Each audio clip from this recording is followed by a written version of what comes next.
iSundowns ibengelinye lamaqembu ahamba phambili emqhudelwaneni weChampions League kule sizini.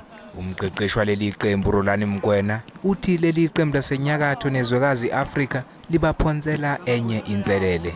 When you compete against teams that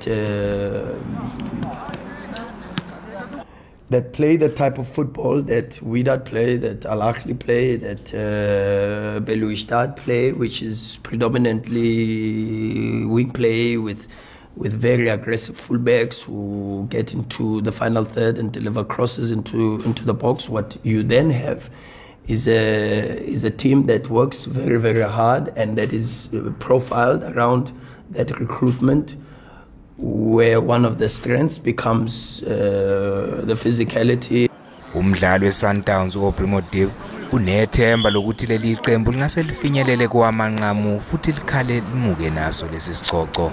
We have a big encounter on the weekend. We need to start with this one that's coming, and hopefully, I can think more about it if when we win the game or if we win the game. So, yeah, it would be a great thing because it's not easy playing in Africa.